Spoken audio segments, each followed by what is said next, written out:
Hey you,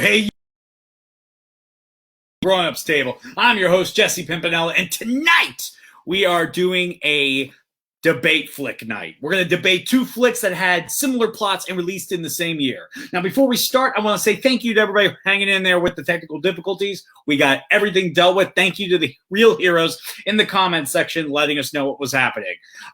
Just want to give a quick shout. Make sure you like and subscribe, all right? And comment your questions tonight. Let me know what you like. Did you like Deep Impact or did you like Armageddon? And tell us why in the comment section, and you might see it pop up. And as always, share this link, but like and subscribe us on YouTube. Tomorrow will be up. But for right now, we're going to talk about it. Yes, Armageddon versus Deep Impact. And we need your help here tonight, because tonight I will be giving my decision, but we want to hear the audience vote, the people's choice, as you will. So keep your ears open. And let's get ready by bringing out our two debaters tonight. Everybody, please welcome my co-host, John Jacobs of the At the Grown Ups Table, and Mr. Ryan Francis of Thanksgiving. Yeah. Yes! So tonight's going to be an impressive night, and I'm going to go over the quick rules. So no interrupting anybody unless I have sanction the ability to interrupt anybody. I will let you know when there can be back and forth. We're going to start with some opening remarks. We're going to begin with some questions. And then by the end of it, you will have your closing remarks. And that is when the audience will show us who has won, whether it was Armageddon or Deep Impact. And I see some people are already joining us. Thank you very much, Kenny. So we have some love going that way. But let's see if we get some love for Deep Impact. Let's see if we got it. So for right now, before we begin, we need to decide who goes first. So now John, if you guess the amount of fingers, if you guess evens or odds, the amount of fingers I got up, you get to go first. We're going to do this old school style. This sounds like a great casino game right here. How many fingers am I holding up? Oh, no, just one. Oh, just one. You lost again. Sorry, man. I'll be taking that $100 bet. Some Vegas vacation vibes right Yes. Yeah, when they go to that rundown casino. They're playing War. Pick a number between 1 and 10. Let's play War, right? We're going to play Keno and Sid Caesar in a little bit, guys. So keep going on this, all right? All right, so anyways. So, John, odds or evens? Odds. All right, odds. You get to go first with your opening remarks. Now I'm going to get my stopwatch out. You're going to have 60 seconds to tell me why you love this movie and why do you think it is the superior film over Deep Impact. And you will be defending Armageddon tonight. No, I'm defending Deep Impact. Ryan's defending. Oh, sorry, my bad. Look, rewind. Technical difficulties. I can hook you up with a VHS copy. So get it on VHS. Ask me about getting a video, okay? Exactly. I love it. Those buttons. So hilarious. basically, Armageddon over here and Deep Impact over there. So now let's get the stopwatch out. Okay, so John, 60 seconds, and I will give you a 10-second warning wrap up. Okay, why is Deep Impact the superior film to Armageddon? Go. Perfect. So one thing that you're going to hear me echo throughout this debate is just that. Why is it the superior film? And to be honest, I just want to talk about this one talking point. Deep Impact is about the people. Deep Impact is about how this cataclysmic event is affecting the people on Earth, not just the quote-unquote heroes of the film, but everybody. The heroes are impacted. The other main characters are impacted. The government workers are impacted. The media people are impacted. Relatives are impacted. And it shows that. Deep Impact dives into the emotions and the relationships that people have with one another and the event itself that is happening. There are several different subplot story arcs that are going on that sometimes connect several of the main characters together, but also keep a few of the main characters short, separate, which I think is a fantastic dynamic, because in an event like that, not everybody is going to meet everybody else. And because of that, you care about the actual characters. You know more about them. You're invested in their journey through this. You want to see how they're going to navigate this situation. And we're watching a disaster flick, so we know the meteor is going to hit. You want to see how that's going to impact these people that you've been learning about for the past, 2 hours. Very good. Very good. And now let's hear from Ryan about Armageddon. Ryan, you got 60 seconds and begin. Look, everyone, bottom line, why do we watch movies? We watch movies to be entertained. That's why I watch movies. I don't watch them for realism. I watch them for entertainment. That's what I like. You're going to hear the other side kind of talk a lot about the people and like how the people's reactions. Well, I'm here to tell you something. In Armageddon, every character, guess what, is a blue-collar, hardworking American that is thrust into the heart of an asteroid the size of Texas to save planet Earth. Now, if you want to talk about how it affects people, the camera's on the American people the entire time in Armageddon, and it's entertaining from beginning to the very end. That's all I've got to say. Thank you very much. I will take your 10 seconds and say thank you for your opening remarks. Right now, we're going to go into our first question, everybody. And people in the comment section, feel free to answer any of these questions that you see appear on the screen. Now, we're going to give it back over to John. John, I'm going to ask you a quick question. And 1 second. Now, both your films included comprehensive plans to destroy an asteroid that was heading towards the Earth that could cause, obviously, a cataclysmic, chaos and apocalyptic features. Now, which film has executed their plan best? Now, I want to hear how your film executed the plan best. I will not yield you any time. You'll be free to go, and I will be able to cross-examine. So, John, tell us about your issue with Deep Impact, what was happening, and what was their plan to stop it all.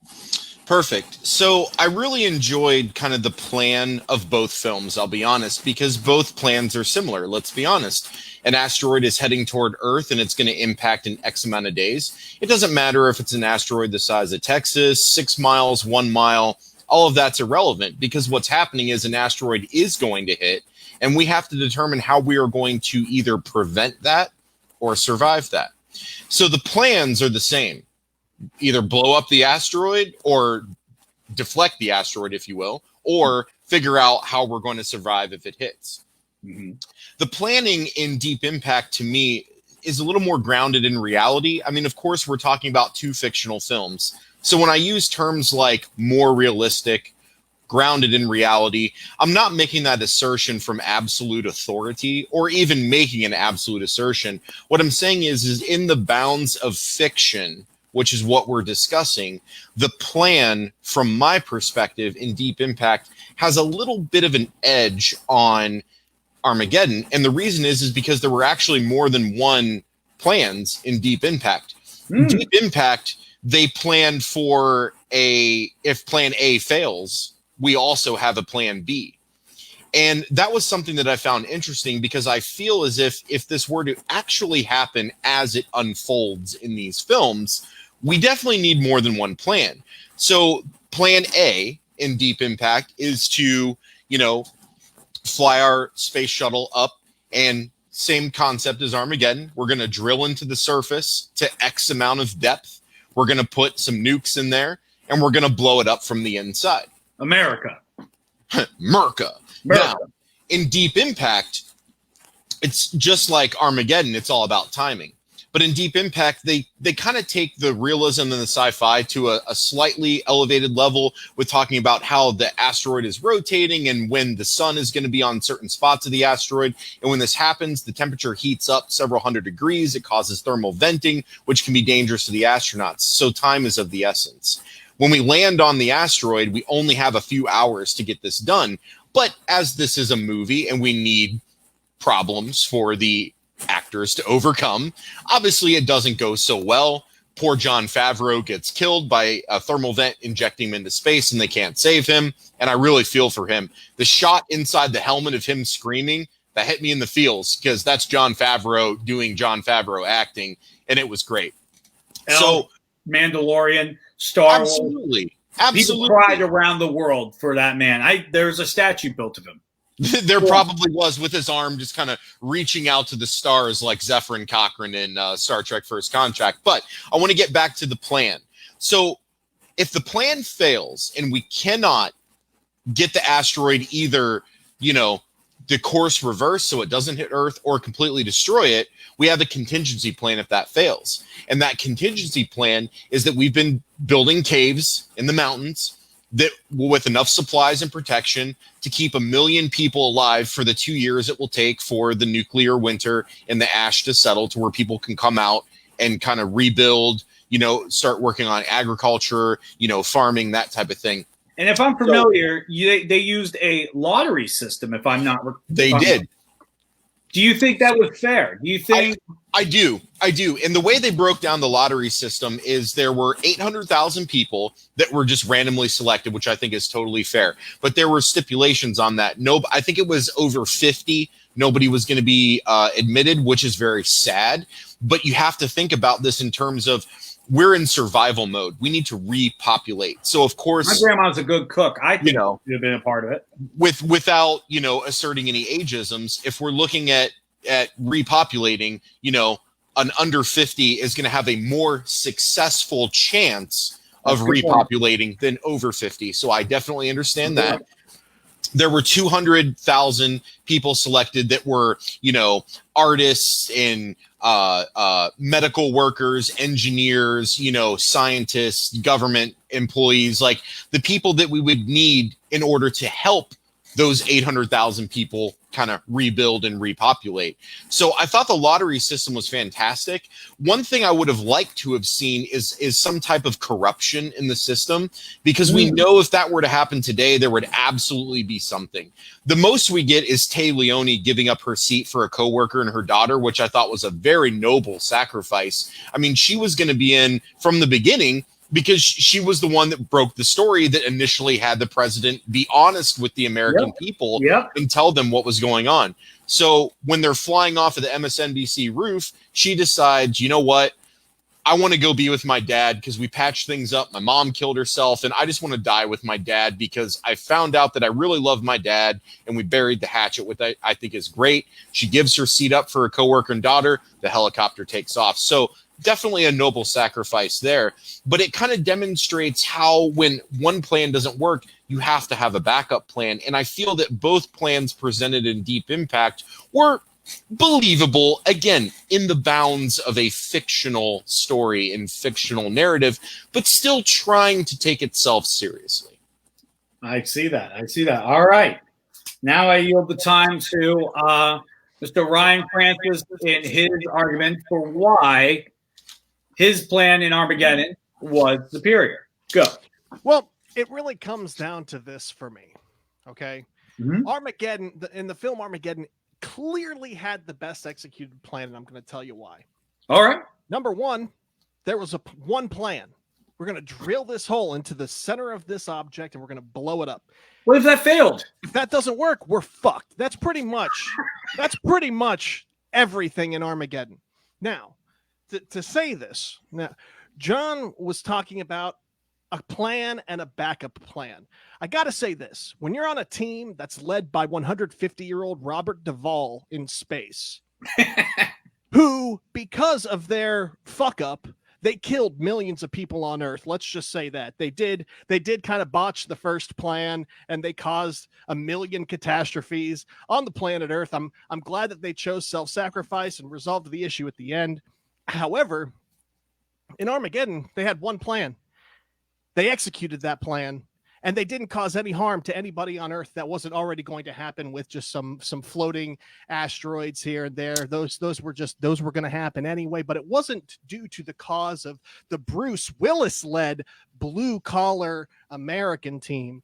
Now, I'm going to stop right there. Do you feel that Bruce Willis, somebody who has not been to space, as well as baby teeth Ben Affleck, who had to get real teeth for that movie, and Mr. Steve, do you think, for somebody who was not trained for space travel, do you think that was wise? Because I don't think that was wise, sir. Well, let me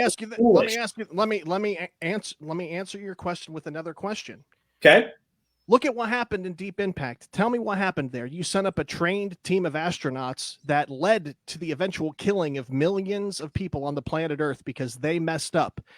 And then you look at the blue collar team led by Bruce Willis, that blue collar team, and how many casualties did they cause due to their mistakes? So I'm going to have to say, to truly answer your question, that it was the appropriate response. He was the guy to do it. And at the end, we all know self-sacrifice. Bruce Willis was the one up. All the eventually save the planet by remotely detonating the nuclear weapon himself. So yes, that is why Armageddon had the best execution plan, period. All right. I'm going to give Mr. John, you're going to have 90 seconds to rebuttal anything that you would like to rebuttal with him. And your time starts now. So Ryan mentioned that Armageddon's plan was the best plan because it only had one plan and drill, but fully admitted that if that plan fucked up, everybody's dead. Because let's be honest, a asteroid the size of Texas not only would wipe out all life on Earth, but there would be extensive damage done to the actual planet to where the planet itself may actually get destroyed, which is different than just, say, the 1 to 6 mile meteors that we talk about in Deep Impact that would wipe off the surface, but it wouldn't actually destroy. I'm going to stop your time real quickly. I should have announced this. This will be the time where I will allow back and forth. But I understand, gentlemen, if any disrespect does occur on my watch, there will be Mike's cut. All right, I will cut a mic. Sure. So going back to my talking point there. So, with only one plan, if it fails, everybody's dead. Whereas having more than one plan increases the chance of humanity surviving. Yes, when the asteroid broke into two pieces because they failed, the 1 mile piece did hit Earth and it did kill a ton of people. It hit in the Atlantic Ocean. It hit the shock wave and the tidal wave hit Africa. It hit the whole East Coast. So yes, many people did die. However, the difference is that humanity was still preserved. So in a disaster situation, it's always not going to be a happy ending where everybody's fine. In life, catalysts happen, roadblocks happen, plans fail, contingency plans fail. People have to think on the fly in order to achieve the most success out of a situation that you can possibly achieve. So while plan A failed in Deep Impact, plan B was still in full swing with living in the caves, and the astronauts decided that, hey, we can actually take out the 6 mile one ourselves. We'll make the sacrifice. We're the astronauts. We were tasked with coming up here anyways. And it's not so much for the hero moment. It's for the fact that this is our job. Our job was to come up here and destroy this asteroid. Yes, the plan was to drill, but we can still destroy it by detonating our ship and taking out the 6 mile asteroid to where the 1 mile asteroid would hit. And yes, people will die, but it won't kick up all the soot and dust and debris in the air. We wouldn't have nuclear winter. People wouldn't have to go into the caves. So therefore, more people than 1 million people survive than what's within the caves. And we don't have to rebuild our way of life. We just have to rebuild our cities and our technology. And in those areas impacted, we have to reestablish agriculture and things like that. So multiple plans is what you have to have in a situation like this. You cannot put all of your eggs in one basket. Can I interrupt? Yes. I just want to interrupt because while I do agree with what the extent of John is saying here, if you pick the right fucking team the first time and they get the job done perfectly, you don't need a fucking backup plan. Question though, did they get the job done quickly in Armageddon flawlessly or perfectly, whatever word you just said? Quickly, flawlessly doesn't matter. They got the job done in time without any hold on. One thing. And everyone that went on the space mission, they didn't lose their all the teams. Some people died. There were some casualties. There were a lot of casualties. But the entire spaceship, the entire fleet, led by Robert Duvall, and I'm going to continue saying led by Robert Duvall because I think that that's absolutely ludicrous that they put Robert Duvall in charge. He was the commander, sure. I agree, but They all perished after their fuck up that killed a bunch of like millions and millions of people on Earth. And they did the right thing. Bruce Willis was part of the plan. Him and his team of roughnecks. That was part of that elaborate plan, and they didn't. They did it. They did it the right way, and they successfully pulled off. I'm going to pause. You said the word. Hold on. The moderator's got the floor. I'm going to pause you right there. Mr. Ryan, I got a couple questions right now. Number one, didn't your team go through 2 different drills? I'm going to have to ask you to repeat that, Mod, because I literally slapped. Did your team go through 2 different drills? What elaborate when you say 2 different drills? One drill broke and they luckily had a second one. Oh, they did. There was, yeah. So it's like they went up in teams. So if you're talking about like a plan, they did have, I guess you could call it a backup plan. That kind of was the whole idea, was in case one failed, they had technically 2. Your first plan did not work. It actually had to have a backup plan. Well, I'm talking. So when I talk about plan, the goal is to eliminate the threat of the asteroid. That is the plan to eliminate the asteroid. That's the goal. That's what happened, and it was successful. Just like in Deep Impact, at the end of the day, that was successful. But at the cost of how many lives for Deep Impact, led by Robert Duvall? That team led by 150-year-old Robert Duvall. But do you think a million people? Do you think a million people is equal to the incredible loss of Bruce Willis? I would lose 1 million people to save Bruce Willis, in my opinion. He did Die Hard. He was in Moonlighting. All right. He had hair in Armageddon, so that was hair Bruce Willis. Listen, I'm sorry if someone came down and said, "Look, you either have to lose 1 million people and then not get any more Die Hard sequels," or I would say bye-bye 1 million people. And you know what? I would do a lottery system. I'm going to throw that out there. Are you prepared to say today that 1 million people dying is worth more than Bruce Willis? Look, I don't have children and I don't give a shit about any sort of afterlife. Take me the fuck away. Like, dude, if I could watch an asteroid blow up the Earth, I think that'd be kind of cool. Like, whatever. All right. Like, it's not worth sacrificing anybody. Don't go try to blow it up. Let's just watch it. Let's go. I do have one addition, Jesse. When we were talking about the extra casualties or the collateral damage, if you will, there are 2 or maybe 3, correct me if I'm wrong, scenes in Armageddon where several micrometeors hit, wiping out towns, cities, villages, people. And that was my second point. Right. So I just want to, I want to make sure that we all understand that there were absolutely collateral damages in both. The difference is how we were shown when those casualties happen. In Armageddon, they're kind of stretched out through the film as the main asteroid approaches, whereas in Deep Impact, it's at the end as a result of the first failed attempt, but then the second successful attempt, knowing that the smaller one was going to hit, but that we as a species would live on. So, I want to make sure that we understand that there are collateral damages galore in both of these films. One film over the other is not free from that. I just wanted to make sure we all understood that. I understand that. And good point. So I will throw this out there, and this will be the final part of this discussion because it seems like it hinges on this.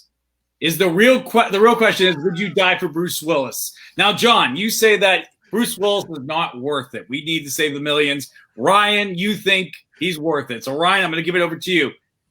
Again, you really think you would give up kids. You would give up kids. You know what? We put a lot of value on entertainers, right? Let's look at our actors and actresses in Hollywood, and let's look at our athletes, right? I mean, people who can do a lot of things that we are unable to do. I don't want anyone to be sacrificed. I don't care if it was Bruce Willis or Mr. Smith. Let's just all chill here. It's all or nothing. Let's go. Let's see this thing.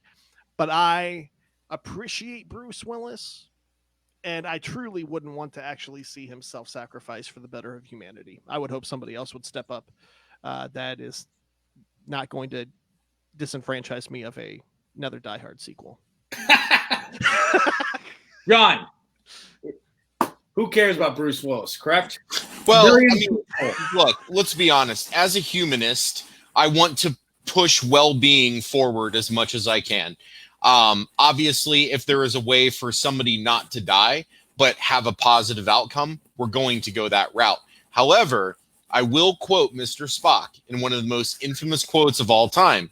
The needs of the many outweigh the needs of the few. So while somebody committing a noble sacrifice would have a negative effect on their well-being and the people involved with their life, and that's horrible, it's honorable because that sacrifice in those people's negative well-being experience is colossally inferior to the 7.2, whatever the current number is, billion people that we have living on the earth. So again, needs of the many outweigh the needs of the few. I don't want to see anybody die. I don't want to see anybody lose their life. But as we know, life happens. And sometimes if you're up to make that sacrifice, just like Tony Stark did at that moment in time, then you're up. And you do it because you realize your actions are going to have a positive effect for more people's well-being than just your death. So I hope that explains your question. I went a little deep with it there. No, you're good. I'm gonna throw it over to the comment section real fast. After Die Hard 5, you can let him die. So I guess that's the people's opinions. Totally worth it. You didn't say Bruce Willis died in the movie. He didn't. Harry died. Harry Stamper died. Harry Stamper. And can we just... He was an oil tycoon, by the way. Can we appreciate that name for a second? Harry Stamper. That name, dude, that name. It just screams, I'm in oil. Like, it's just great. Like, yeah, exactly. It screams like, I'm an oil mogul. Oh, Axe, great comment. Ryan, did you see that? Thanks, Axe. I would like to see Ryan be recasted for a Die Hard movie. We're gonna call it Denied Hard.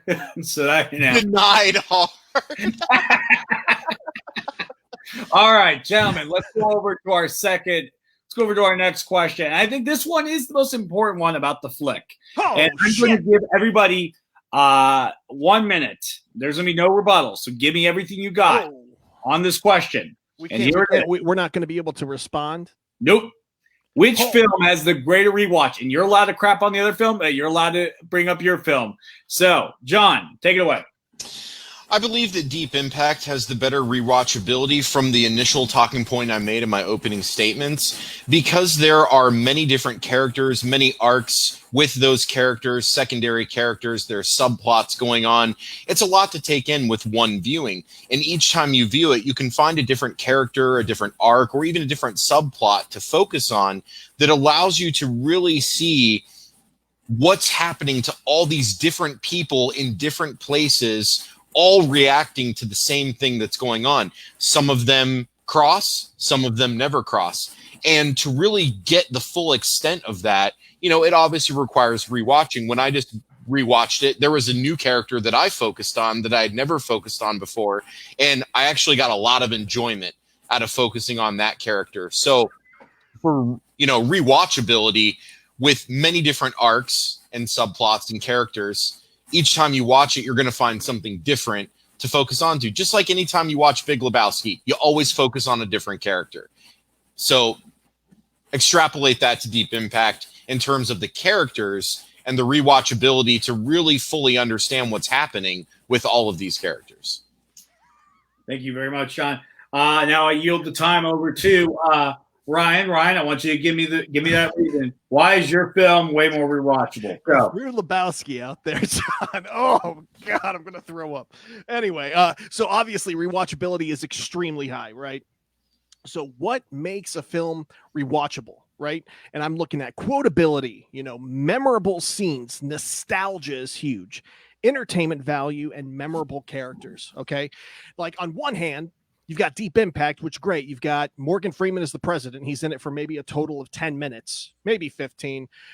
Great actor, great performance. I could watch him all day and listen to him all day. And Tia Leone, she had a great performance as well. But really, Mike O'Malley, the dad from That 70s Show, I mean, Not really too interested in that. I want to watch Bruce Willis and Ben Affleck. I want to see Ben Affleck get in the pants of Liv Tyler. Like, that's what I want to see. And I like the character development with everybody on that oil rig has a personality and a story. And, you know, you don't have to take it necessarily from the fact that there were tons of great characters. Both movies had great characters and a great cast, but there's an F-list cast, Deep Impact, and then there's an A-list cast with Armageddon. And that's the way that stands. Listen, I like Pee-wee's Big Adventure, Cloudy with a Chance of Meatballs, the movie Hook. Those are movies I rewatch, and I also rewatch Armageddon. 10 seconds. So that's why it's rewatchable, and that's why it's absolutely amazing.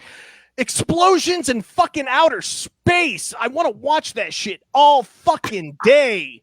Done. Case closed. You're done. All right.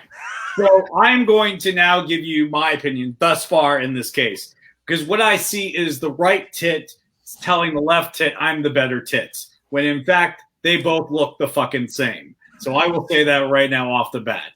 I'm going to attack a point so far that I've seen in each of your arguments that I want to debate with you separately. Since John has been going first, I'm going to have Ryan go this time. Ryan, I think the one thing we just can't let go of the fact. All right, we can't let go of one thing. You know what it is? What's that? They sent fucking oil drillers into space.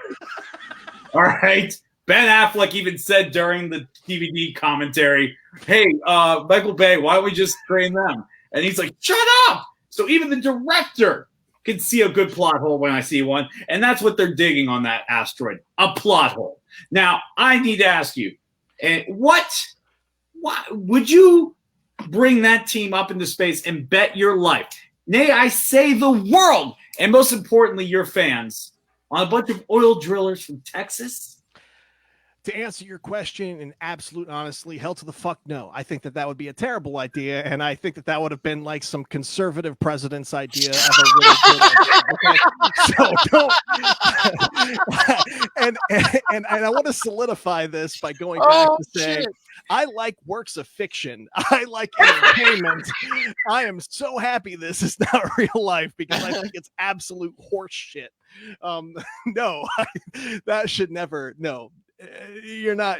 You need scientists. Like in real life, if we're talking real life, I probably would want the Robert Duvall to go up to space because he's got the knowledge. He may not look the part, but he's got the knowledge, and I trust him. It's like Fauci, right? It's like Fauci. Mm-hmm. You know, I look at it like that. You know, I don't want. We're not even going to go down that path, but you get what I'm saying. I want the knowledgeable, capable individual when it comes to space travel to take care of those things. So yes, crock of shit. Absolutely agreed. That's all I wanted to know. All right. Now, John, I'm going to ask a few questions real quickly. All right. All right. Now here it is. Just because Robert Duvall won a fucking Oscar, you think I'm going to respect him finally? Yeah. His best days were after Godfather. All right? That's what it was. I would agree, yes. Yes. And you expect me to put all my faith, nay, I say my fans and my family in that order. You expect me to trust that he's going to get the job done? All right? I do, and here's why. I believe that we are grossly missing the point that this was a team of astronauts. This was not Robert Duvall saying, hey, guys, I got this one, and just flying the ship up and taking care of business. Sir, I'm going to interrupt you. He caused the death of the guy who created Elf. He, under his watch, the man who made The Mandalorian and started the MCU universe died on his watch. Pause. So Robert Duvall, he specifically mentions that he was assigned to this for two reasons. Okay. Number one was because he was an Apollo astronaut. He was the last guy to walk on the moon. And number two, he was the only one out of all of NASA that had the landing chops that could actually land the vehicle on the asteroid, which he did.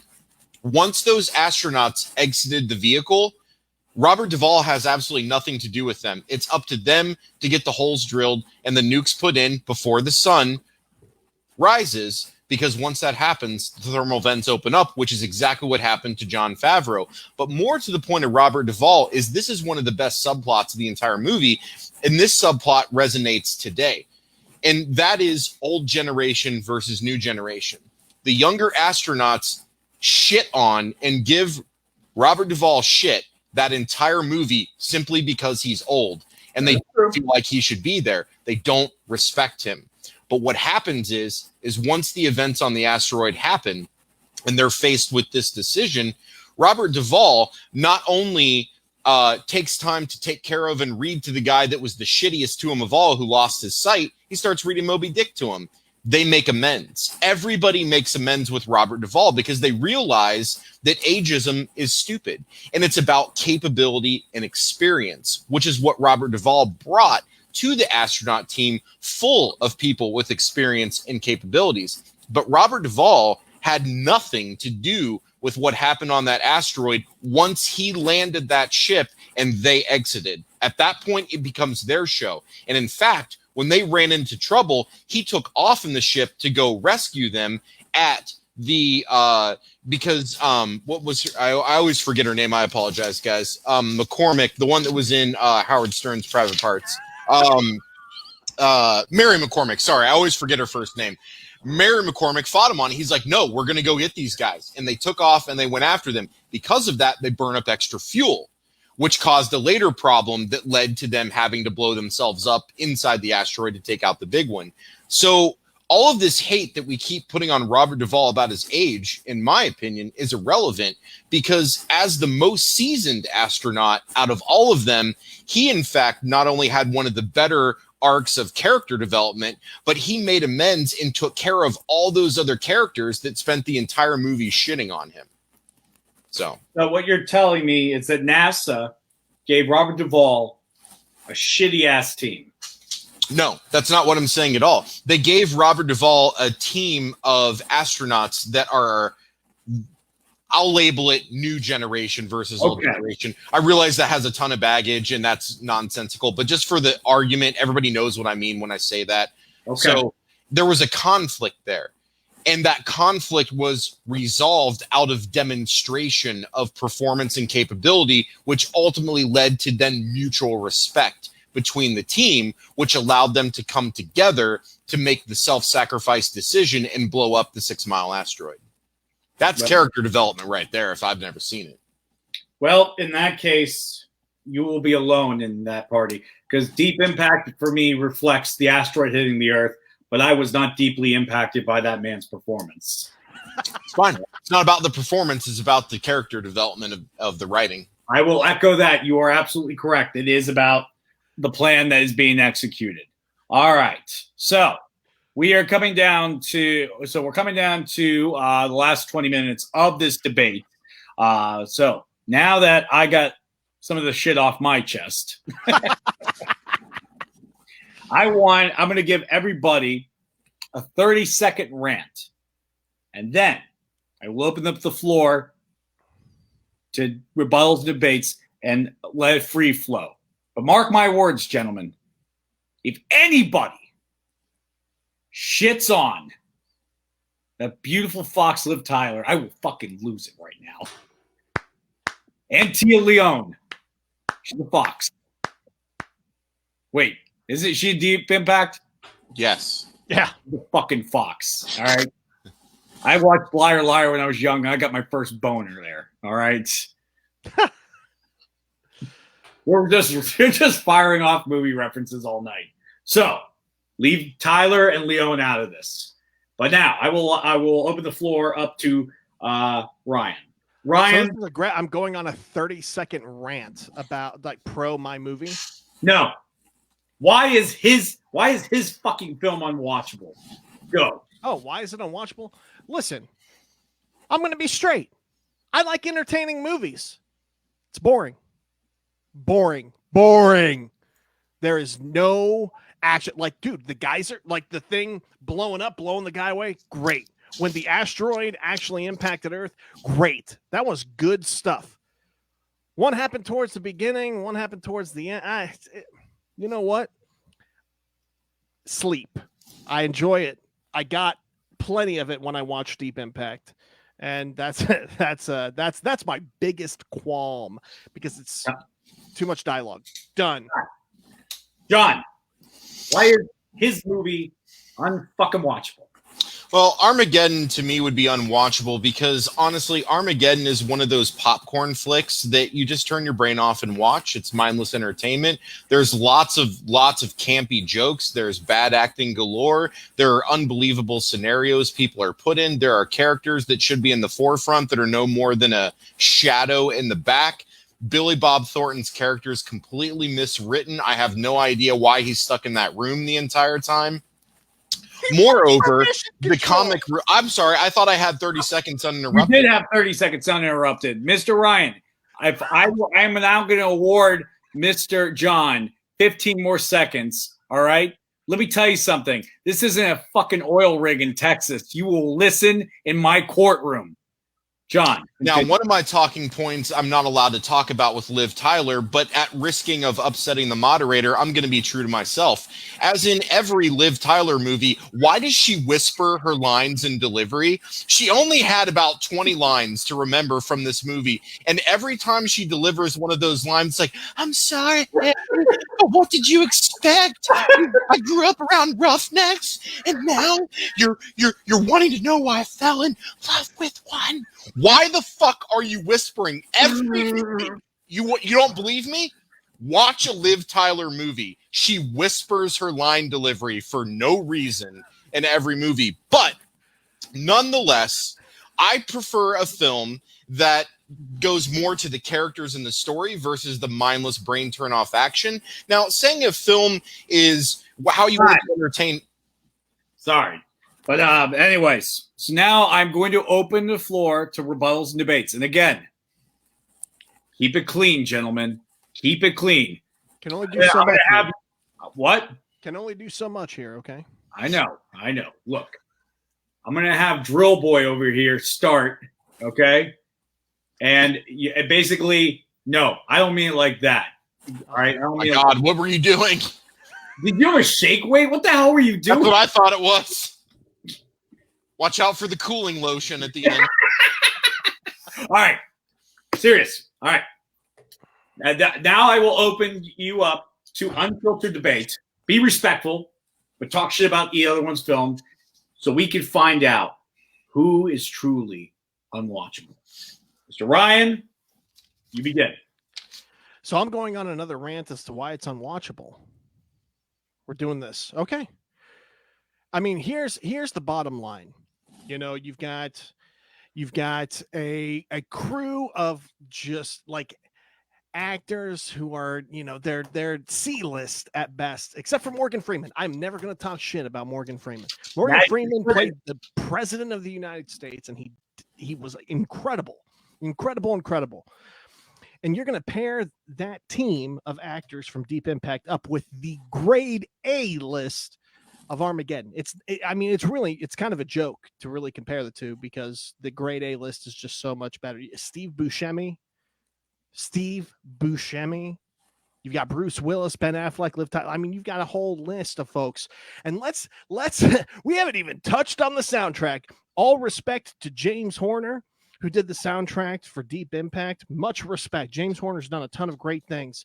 But you've got an instrumental soundtrack, whereas the soundtrack for Armageddon, you've got anything from Bon Jovi to Aerosmith to Chantel Kreviazek. It's nuts. It's a great soundtrack. Recommend. Go check it out. Go listen to it. It is insanely entertaining, beginning to end. And I will be adamant in the fact that Deep Impact, John keeps saying, mindless popcorn movie. Look, when I've just finished working really hard all day, I'm going to turn my brain off, watch some goddamn explosions, watch some motherfuckers drill a hole in an asteroid the size of Texas, which is, however many times bigger than a 6-mile asteroid. Doesn't matter. But that's what I want to see. And that's why I love it. And Deep Impact is just not, it just doesn't do it. Elijah Wood and his little love story, stupid little teenager kid running away from his parents. Elijah Wood's dad looks at him and goes, "Son, you go get your girl," and lets him go. That was the stupidest thing I've ever seen. I didn't even know that scene existed. And then I saw it actually happen. And I'm like, you've got to be kidding me. Is this really in a movie? And it was garbage. I don't really have I don't really have much more shit talk about that So movie. Ryan, I want to confront you on a consistent theme of positioning I'm getting from you. And one thing that you've really hit on is that you keep talking about what you like to be entertained, what Sure. Ryan likes to be entertained. And when you speak to this from an authoritative perspective or even a presupposition that everybody feels the same way you do. And that's vastly incorrect, sir. Is it? Many people Is it? Many Is it vastly incorrect? Do you want to look? do at not the numbers? interrupt me. I I have did the not numbers. interrupt you. I'm just No. you're making a claim that's Okay, very moderator, very am I wrong. allowed to finish my thought without He's getting allowed interrupted? to finish his thought. Thank you. All right, drill boy, shut up. Saying that people want to be entertained a certain way is subjective because art is subjective, and that's what films are. Films are many forms of art that comes together to entertain people. Some people are entertained one way, while some people are entertained another way. It's no different than somebody saying my favorite color is blue and somebody else says my favorite color is green. How do we determine which color is better than green or blue? We don't, because it's a subjective opinion. There are times where people like what they like because that's what they like. I'm not suggesting that I only like more story-driven films. God knows I love plenty of mindless action films. Commando is one of my favorite films of all time, and that's probably ranks number one on the list of just patently absurd films. We're not talking about Commando. You're right. I was just using that as a corollary to further drive home my point that entertainment is subjective. So spending a lot of time talking about what you think is right versus just objectively talking about your film, in my opinion, wastes the viewer's time. I mean, I've got numbers, John. I've got Okay. numbers here. Let's talk numbers. Box office. Okay. Box office. Deep Impact 349.5 million. Yep. What was the Armageddon. budget? 553.7 million, almost doubled. Let's go. That's a weekend gross here. Yeah. What were the budgets of the two films, though? I'm going to look that up right now because that is a great question that John brings. While Jesse's looking that up, the reason I didn't bring up this talking point proactively is while numbers mean everything to investors and executives, it doesn't necessarily define that as if a film is good or bad. In a lot of cases it can, but not in every case. One example I'll give is Blade Runner 2049. That film was a box office flop and disaster, yet it ended up turning out to be one of the most beautiful and best sci-fi films ever filmed and released. So you can't always just say this movie made more, therefore it's better, because again, that's a subjective opinion. I've looked it up. So the budget for Armageddon is 140 million. It only made 55.370 million. I'm going to look up ratios, gentlemen, because we're going to keep this. We're going to see who has kind of a better percentage. So now remember, Jesse, the numbers that you're looking up do not also include marketing costs as well to determine overall profitability of the film. They only talk about what the shooting budget is. Don't patronize me. This is my debate. This is my courtroom, Mr. John. All right. I didn't drop out of fucking law school just so I could be told off by you. You understand? No, you dropped out of law school because you sucked. Girl boy, Look, shut So and this just a quick pivoting point while you're looking that up. Yeah, look, yeah. We look at, we don't even have to take budget into consideration. We can take reviews into consideration. Oh, really? Okay. Absolutely.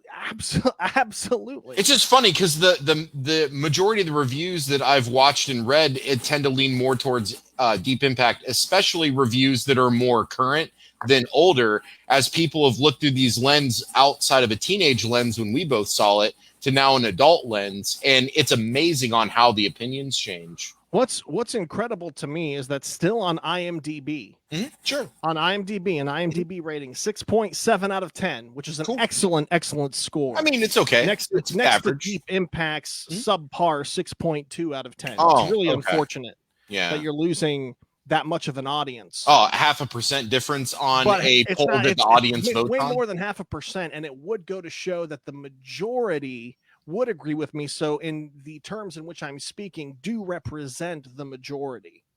What were the Siskel and Ebert reviews of the two films, by the way? Those two are very important here. They do carry a high weight in my court. That's good. Was Siskel still alive when?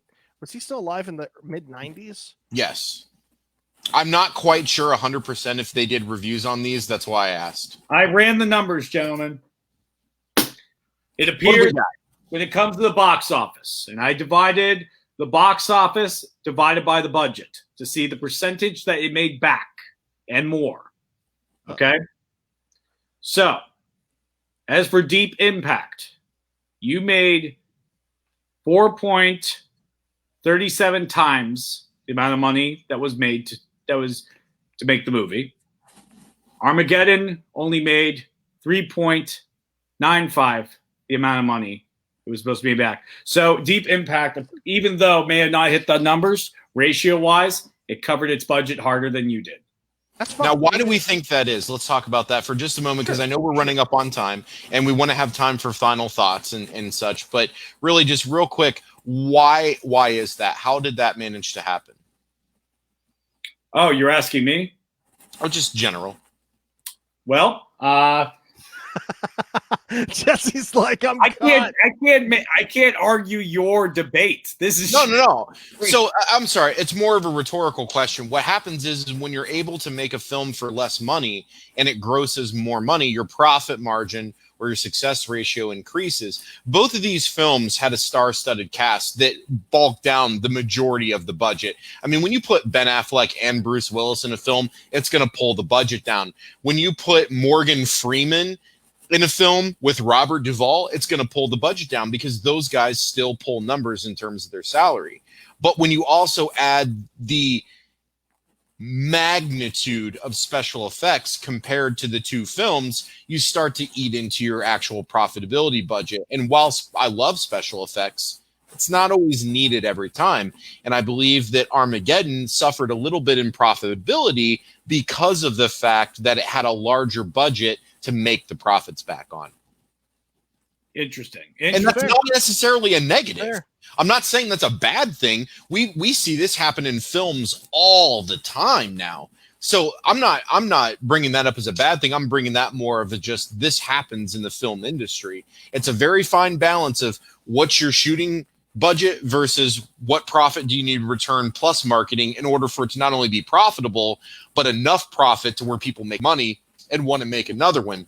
We saw this happen with the 2016 Ghostbusters, where it lost money relative to the budget, whereas both Deep Impact and Armageddon were both successful in their profits after budget, but one had a disproportionate budget to the other, which caused the profitability difference. I'm going to stop you right there. While you do speak the truth in talking budgets, let's talk career trajectories.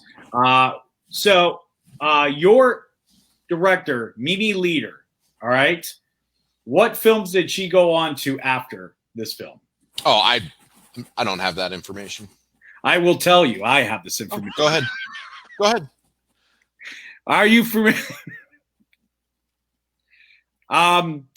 She's done a TV movie. She has usually went back to TV, which some would say is a step back, while others say is the next generation. I will give it to her that she did direct an episode of Shameless, so we will count that as 2 points above. All right, and she did an episode of West Wing, so we'll count that as another point above. But when you do a TV movie called The Quintuplets, you lose my respect in this courtroom. Quick question to the moderator. What does somebody's future jobs have to do with what we see in the screen with what we're talking about now? That's a very good question. So why did her career blow up after this movie? If she made a profit margin that got the studio that much money, why aren't we seeing more hits? So I'm going to ask again, what does somebody's future career have to do with what we saw on screen with these two films? You're only as good as your next performance. Is that true, though? Is that how we're judging something that we're just simply watching? We're not talking about her filmography. We're talking about this one film. Why are we doing whataboutism? This film should have gave her a trajectory towards greatness. Well, It that seems would like also be a it's subjective opinion. If You're presupposing that that's what should happen, but that doesn't mean that's what needs to happen. That's your opinion. Is it not the goal? Is it not the goal in Hollywood to get the next movie, the next big movie, the bigger? You always want to keep working, and you do want to strive to put out better content. Absolutely. But again, it has nothing to do with this actual film. We're talking about he directed a TV show with Lori Loughlin's husband. That's cool. I can care less. Whatever the hell her name. That's cool. I could care less because it has absolutely nothing to do with this film. I see your point. We're gonna have to agree to disagree. We can do that. Now I'm gonna talk over to now Ryan. Has Michael Bay shamed the silver screen any more than he has recently? Ninja Turtles. Hey, you know what? Michael Bay's a cash cow. Yes. We will not disagree with that. He makes what John likes to call mindless entertainment, and it's fantastic. Except for the Ninja Turtles movie, it was actually total garbage. I was mad that I had to watch Transformers, and Shia LaBeouf almost fucked an evil Transformer. Do you know how much that scarred me? Transformers put John Turturro in his underwear with an S on it. That ruined the entire movie for me. Don't patronize me. Not in my courtroom. Ryan, stop giggling like a little schoolgirl and tell me. All right? Why did we have Shia almost fuck a Transformer? I don't watch those movies. Well, your director, who had a trajectory after this movie, left everybody in ashes and tears. Why are we talking about, again, something that is completely irrelevant to Armageddon? Because we're talking about movies that push you forward. If you succeed in the movie that you do, your career is dictated by the last movie that you did. Let me tell you. But that's not what this debate is about. You think Carrot Top made a movie after chairman of the board?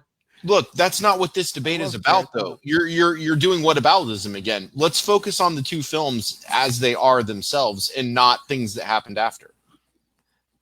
All right. I'm going to hold you in contempt for that one answer right there. I'll take it. I'll take it. It's the honest answer, so I'll take it. Hey, you too. You're going to get contempt in a second. All right? I've had enough of you drillers, okay? I've had enough of you guys. Roughnecks. And yeah, no, he's right. Liv Tyler whispers too much. What the hell? She does. She really does. Dude, Lord of the Rings, I think every line was whispered in that entire movie. So, listen, have you ever heard the song I Don't Want to Miss a Thing by Aerosmith? No one talks about Lord of the Rings in any derogatory manner in my courtroom. All right? That was a masterpiece. I would conceive a child in the middle of the extended version. Okay? You understand that? Yeah. I understand that you like those films. I love those films. And I understand that you love those films. The Academy loved that third movie. They really did. The third movie that won an Oscar. But we are here to debate these two films. I will respect your wording and your silver tongue as an attorney. We will get back on track. Tom Cook, I will put this up one ring to rule them all. Damn right. All right. Now, we have to get to closing arguments, gentlemen. So, I'm going to hold the floor over to Armageddon. Give me your 60-second closing argument. Why this movie is incredible. Dare I say important. Dare I say rewatchable. Dare I say better than Deep Impact. You have 60 seconds to convince this audience that, because the audience, you will vote. So after both their remarks, you will vote today and let us know what the people's choice is, Armageddon or Deep Impact. I now hold the floor over to Ryan. Ryan, make it happen. Go. Explosions. Character development.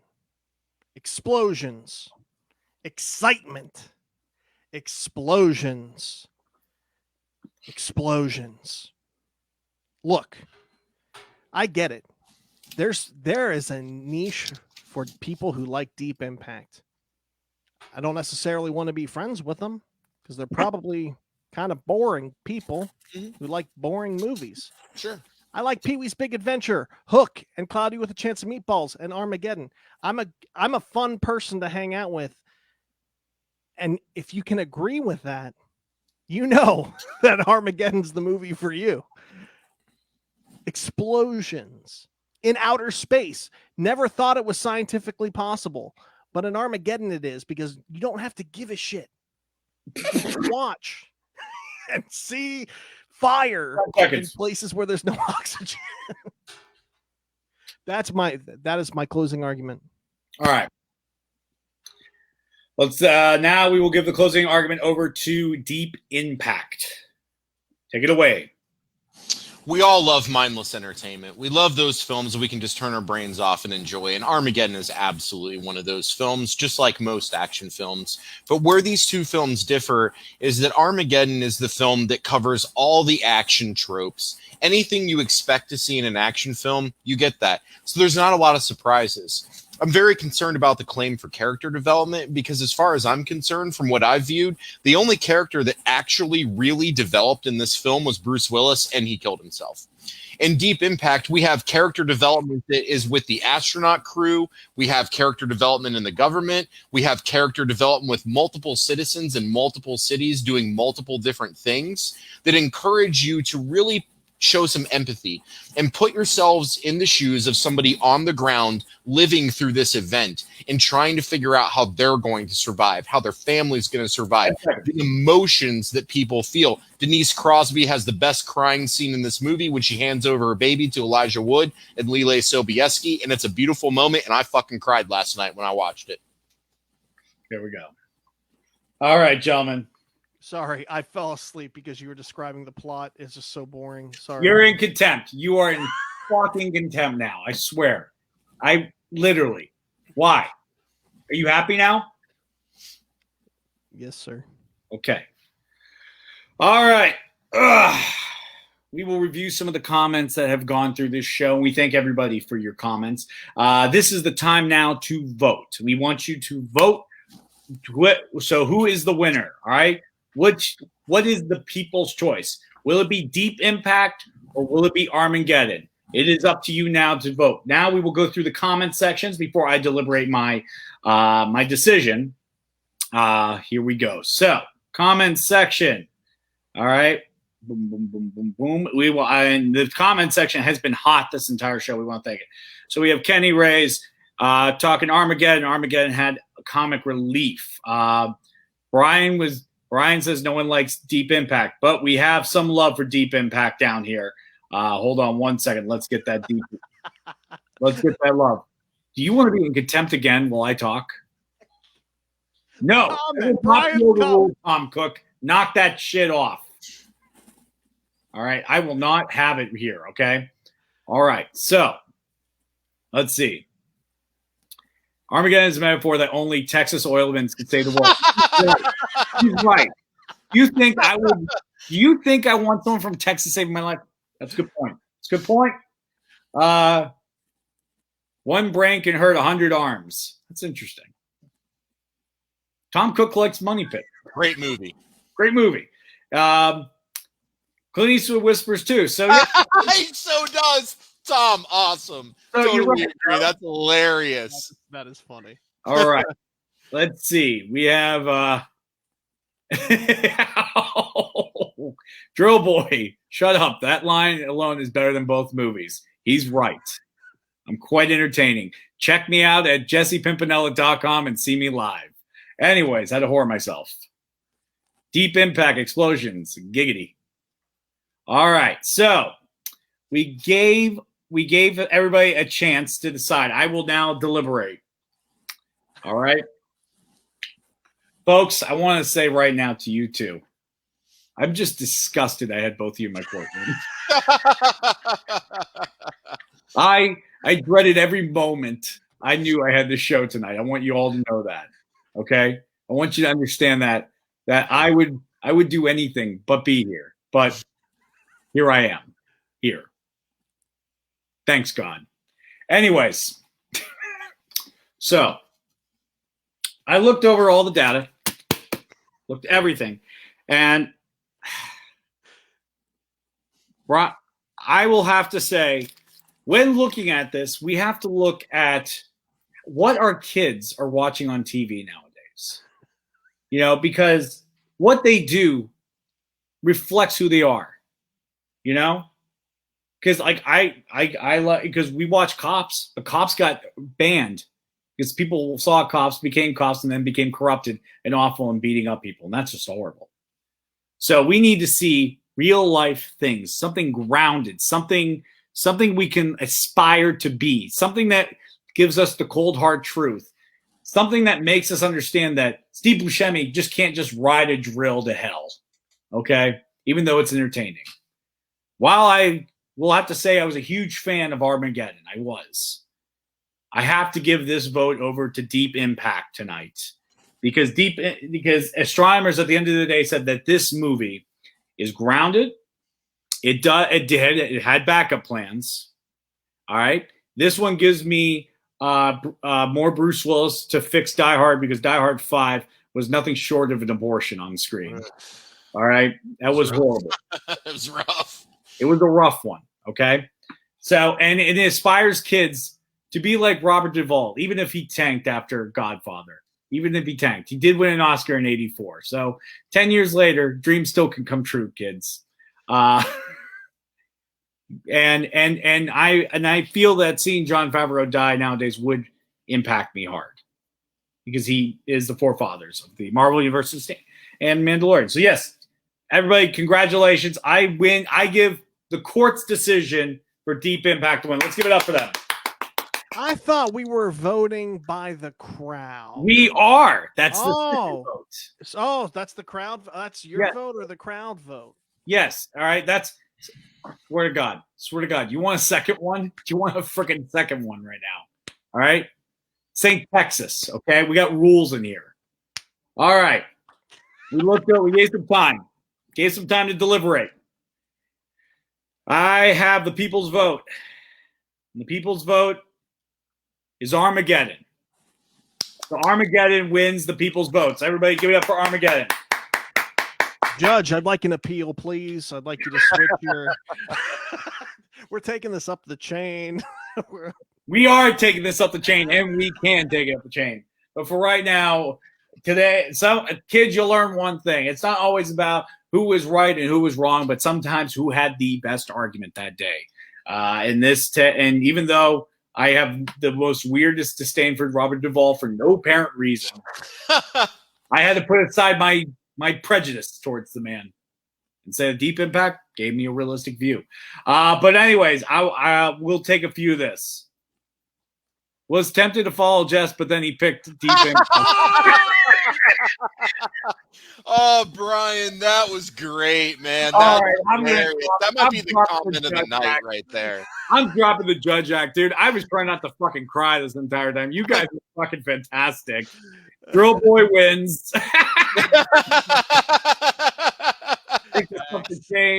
Sorry, Jesse, you're wrong. I mean, I don't necessarily disagree with what Darth is saying. He's right. After the year we had, I mean, we just need entertainment, period. Don't worry. I actually buried all the Deep Impact votes. So this was like a real election. Pretty soon we're going to see Armageddon votes show up in some vans and rise a bunch of questions. The fucking My Pillow guy is going to show up and be like, bullshit. Oh, dude, it's going to make a fake documentary about his wrong information. Oh, my God. Guys, this has been a fantastic show and one of my favorites. It's really fun. Ryan, I love you. You're my brother from another mother. Yeah, this was so much fun to do because you and I are so passionate about these kind of movies. This was just fantastic. That was fun, dude. That was wildly fun. I lost my shit a couple of times. I did too. Dude, I almost spit out my beer. Some of the shit, John, you said. Oh my God, it was so funny. When you said I'm gonna bet against my better judgment, I'm gonna talk shit about Liv Tyler, I was done. I had to go off screen. There was no way I was gonna keep a straight face. You noticed how I was willing to risk your favorability in order to remain objective and clear about something. I was willing to sacrifice that in order to get the correct information out there. You were a modern day Atticus Finch. That's what you were. That's what you were today. All right, that's what you were, and I gave you that. And you, Ryan, were a Lincoln lawyer. All right, we started the reconnaissance. Everybody, that's where the art came in. There it is. God, I'm so jealous you bought those, man. Oh my God. Well, anyways. So guys, Ryan has the real actual buttons that the Blockbuster employees got when Armageddon released on VHS. It's fantastic. I literally remember the Blockbuster employees wearing both of those buttons when I went to rent movies when Armageddon came out. So Ryan, hats off to you for getting those. And like I told you, save them, because in 100 years, our great-great-great-grandkids are going to be like, dude, do you see these old buttons people used to wear for these things called movies? Oh, my God. I just hook up my float screen now and attach to my head and see whatever I want. But this is something, so hang on to that shit, man. Oh, it's not going anywhere. Well, anyways, we got to wrap up. I want to give it up to Darth, Axe, Brian, Tom, Channa. Let's see. Ryan. See who else? I don't want to miss anybody because you guys lit up this comment section. I think you got everybody who. Bob Spengler was watching. Darth was on. Bob, Darth, yes. You guys are rock stars. Thank you guys so much tonight. It was a fun night for us to just kind of do something different and play attorneys and lawyers and debate. Great. This was so much fun. This is what we love. And tune in every week, every 7:00 on a Wednesday, because we'll always do fun things like this. I also want to, let's see. We got a new comment. I want to say it. Oh, there's Robert Spangler. All right. Anyways, thank you so much for tuning in, everybody. I want to thank Vance, the producer who produces the goods. I want to thank Rax Rowland for the graphics. Thank you so much, dude. And I want to thank both our debaters tonight. Let's give another hand for them. Thank you, Ryan. Thank you, John. You did an excellent job, my friend. And real quick, I can't believe you didn't bring it up. Siskel and Ebert. Before we end, Siskel and Ebert. Oh yeah. Deep Impact, 3.5 stars. We'll look it up. We'll look it up off the show, and then if there are reviews that exist for them, then we'll post them. 3.5 stars. Armageddon, 1 star. Yeah. Oh, yeah, dude, they hated. I didn't want to go there because I knew that they hated Armageddon. I was like, fuck. And I'm pretty sure they echoed most of the talking points I brought up. Probably. But anyways, until next time. I'm Jesse. And I'm John, even though I didn't host today. Hey, you didn't host the show. Anyway, I'm Jesse, and you've been sitting at the grown-ups table. Thank you, and have a wonderful night, everybody. Take care. Wait. Night, everybody. This is the grown-ups table? It was still the grown-ups table.